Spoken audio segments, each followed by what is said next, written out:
নমস্কার, আপনারা দেখছেন জেলা বার্তা। আপনাদের সঙ্গে আমি শান্তিপ্রিয়া। আসন্ন ঈদ ও রামনবমী উপলক্ষে জেলা প্রশাসনের উদ্যোগে এবং লোকপুর থানার ব্যবস্থাপনায় সোমবার স্থানীয় থানা চত্বরে এলাকার পেশ ইমাম, মসজিদ ও রামনবমী কমিটির সদস্য সহ বিশিষ্ট ব্যক্তিদের নিয়ে বিশেষ বৈঠক আয়োজিত হয়।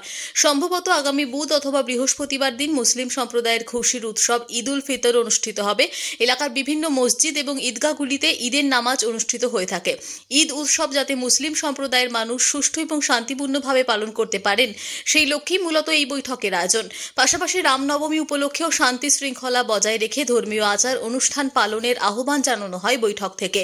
ঈদ ও রামনবমী যেন শান্তিপূর্ণভাবে পালিত হয় সে বিষয়ে লোকপুর থানার পক্ষ থেকে পুলিশের নিরাপত্তার ব্যবস্থা করা হয়েছে। পাশাপাশি স্থানীয় সমস্ত সম্প্রদায়ের মানুষদেরও সম্প্রীতির এবং ভ্রাতৃত্ববোধের বাতাবরণ তৈরি করে উৎসব শান্তিপূর্ণভাবে পালন করার আহ্বান জানান লোকপুর থানার ওসি পার্থ কুমার ঘোষ। এছাড়াও বৈঠকে উপস্থিত ছিলেন লোকপুর থানার এসআই প্রশান্ত ঘোষ ও কাশীনাথ বেরা, এএসআই প্রশান্ত রায়, আলিয়াট মসজিদের ইমাম হাফিজ সামিউল খান, শিক্ষক শেখ জুলফিকার আলী, সমাজসেবী উজ্জ্বল দত্ত, সুকুমার নন্দী, হাফেজ মোহাম্মদ নাসির উদ্দিন, দীপক শীল প্রমুখরা।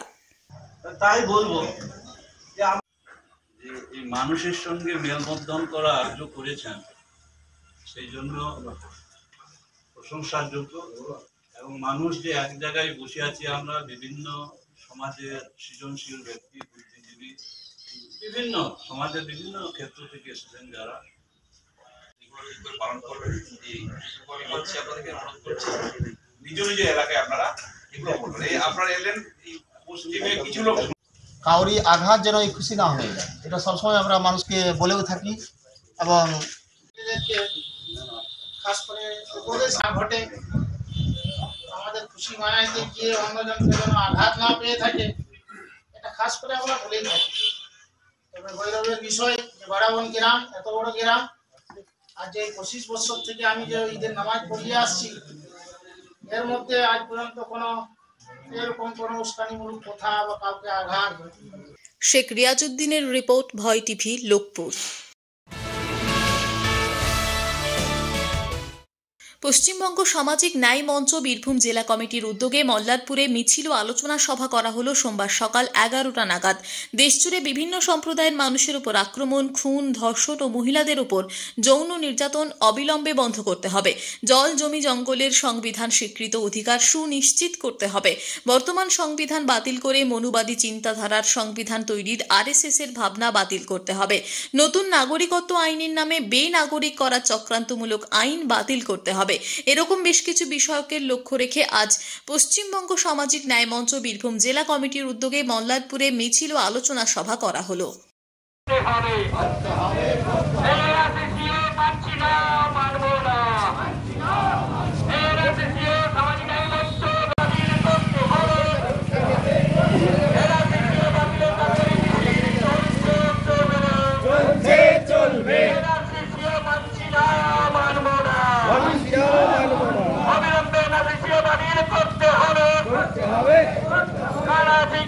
আদিবাসী মহিলা ও বাচ্চাকে খুন করা হলো, এখন আসামি পুরা হচ্ছে না কেন?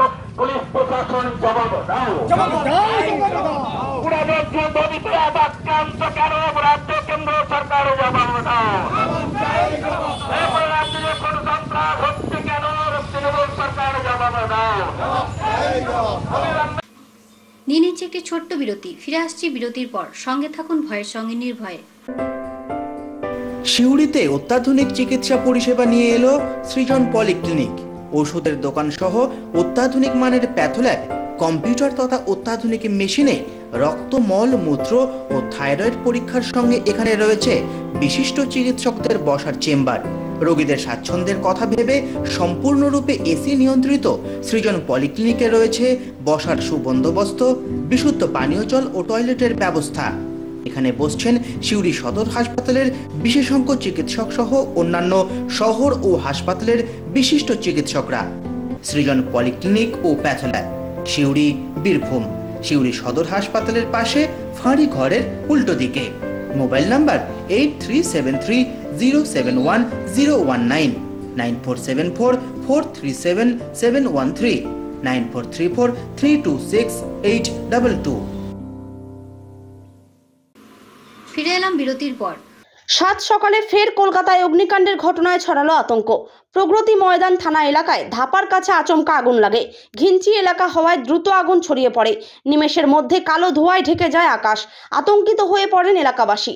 প্লাস্টিকের গুদামে আগুন লাগে। পাশে একটি ডেকোরেটার্সের দোকান ছিল, সেটিও পুড়ে যায়। গুদামে দাহ্য পদার্থ বেশি থাকায় আগুন দ্রুত ছড়িয়ে পড়ে।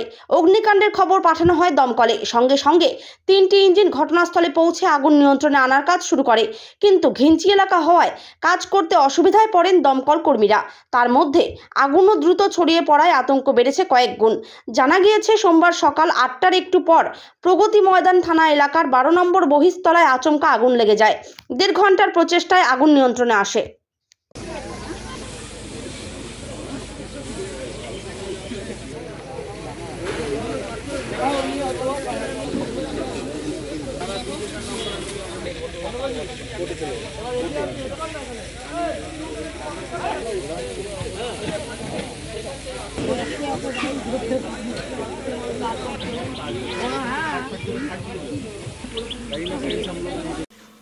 আজকে জেলা বার্তা এই পর্যন্তই। নমস্কার।